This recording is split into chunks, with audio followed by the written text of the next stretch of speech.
గర్భసంచిలో లోపాల వల్ల ప్రెగ్నెన్సీ రాకుండా ఉంటదా? సో, గర్భసంచిలో ఎటువంటి లోపాలుంటాయి? దీన్ని ఎలా గుర్తించాలి? అండ్ దీనివల్ల సంతానలేమి సమస్య వస్తదా అనే దాని గురించి డిస్కస్ చేద్దాం. నా పేరు doctor Suma, consultant 49 fertility centre, Vijayawada. So, scan అనేది కామన్‌గా చేస్తామండి. సంతానలేమి సమస్యతో వచ్చిన ప్రతి ఒక్క మహిళకు కూడా మేము ఖచ్చితంగా స్కాన్ చేస్తాము. స్కాన్‌లో గర్భసంచిలో మనం చూసుకోవాల్సిన ముఖ్యమైనదేంటంటే, గర్భసంచి ఆకారం అనేది కరెక్ట్‌గా ఉందా లేదా? సో, గర్భసంచిలో ఎన్నో డిఫరెంట్ షేప్స్ అండ్ సైజెస్ అనేవి చూస్తూ ఉంటాము. కొన్నిటి వల్ల ప్రెగ్నెన్సీస్ రాకపోవడం గూడా మనం చూడొచ్చు. అండ్ కొన్ని ప్రాబ్లమ్స్ వల్ల మనకి ప్రెగ్నెన్సీ వచ్చినా నిలబడకపోవడం అనేది చూస్తూ ఉంటాం. సో, ప్రధానంగా ఏంటంటే పుట్టుకతో గర్భసంచి షేప్ అండ్ సైజ్ అనేది ఎలా ఉంటుందో, అది సైజు అనేది వచ్చే కొద్దీ పెరుగుతుంది. అండ్ పిల్లలు పుట్టే వయసుకొచ్చేసరికి గర్భసంచి సైజ్ కరెక్ట్‌గా ఉంటే మనకి ప్రాబ్లమ్ అనేది ఉండదు. బట్ పుట్టుకతోనే కొన్ని లోపాలు కూడా ఉండే అవకాశం ఉంటుంది. సో, పుట్టక ముందు బేబీ తల్లి కడుపులో ఉన్నప్పుడే మనకి యూట్రస్ అనేది, గర్భసంచి అనేది 2 భాగాలుగా ఉంటుంది.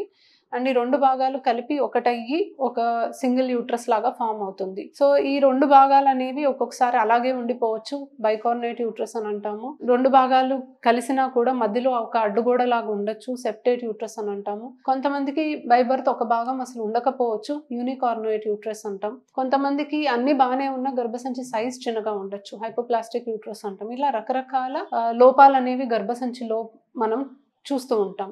సో, ఈ లోపాలనేవి బై బర్త్ ఉంటాయి. కాకపోతే ఇది కనిపెట్టడానికి యూజువల్లీ వీళ్ళకి పెళ్లి గాక ముందు మేజర్ సింప్టమ్స్ ఏమి ఉండవు. కొంతమందికి కడుపు నొప్పి అనేది పీరియడ్ టైంలో ఎక్కువగా చూడొచ్చు. బట్ ఇది నార్మల్‌గా గూడా కడుపు నొప్పి ఉంటుంది కాబట్టి పెద్దగా డిఫరెన్షియేట్ చేసే పాయింట్ అనేది ఏమీ ఉండదు.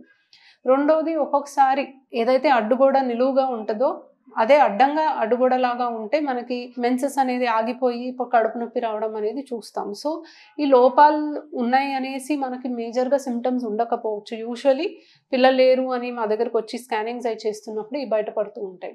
సో, ఈ లోపాలు గూడా మనకి ఇంతకుముందు 2D అల్ట్రాసౌండ్ స్కాన్స్‌లో పెద్దగా డిఫరెన్షియేట్ చేయడం కుదరకపోయేది.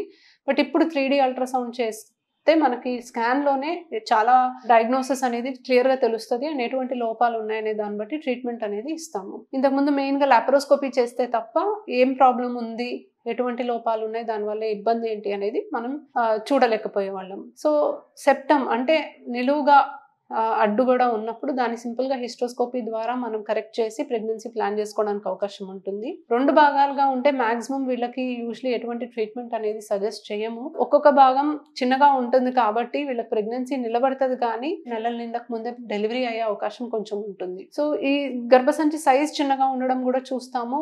సైజ్ చిన్నగా ఉన్నప్పుడు 3 నెలలు, 6 నెలలు హార్మోన్స్ ఇస్తే కొంచెం సైజ్ ఇంప్రూవ్‌మెంట్ అనేది కనిపిస్తుంది. వీళ్ళకి రెగ్యులర్ సైకిల్స్ కూడా వస్తాయి. వీళ్ళకి ప్రెగ్నెన్సీ వచ్చే ఛాన్సెస్ అనేవి కూడా ఉంటాయి. సో, అందరికీ కూడా ప్రెగ్నెన్సీ రాదు అనైతే ఉండదండి. కాకపోతే వాళ్ళకున్న లోపాల వల్ల కొన్ని కాంప్లికేషన్స్ ఉండొచ్చు. సో, ఎక్కువ శాతం సైజ్ చిన్నగా ఉండడం వల్ల, లేకపోతే ఒక భాగంలో ప్రెగ్నెన్సీ రావడం వల్ల, ఆ భాగం చిన్నగా ఉండడం వల్ల ఎర్లీ డెలివరీస్ అవ్వడానికి అవకాశం ఉంటుంది. సో, సైజ్ యాక్చువల్లీ పెద్ద మ్యాటర్ ఏం కాదు. ఎందుకంటే నార్మల్ ఒక యూట్రస్‌లో, ఒక గర్భసంచిలో ఒక్కొక్కసారి 2, 3 బేబీస్ కూడా మనకి ప్రెగ్నెన్సీస్‌లో చూస్తూ ఉంటాం. సో, ఒక గర్భసంచి నార్మల్ సైజ్ గర్భసంచి 2, 3 బేబీస్‌ని అకామిడేట్ చేసినప్పుడు కొంచెం చిన్నగా ఉన్న గర్భసంచి ఒక బేబీనైతే ఈజీగా అకామిడేట్ చేస్తది. సో, యాక్చువల్లీ సైజ్ అనేది పెద్ద మ్యాటర్ కాదు.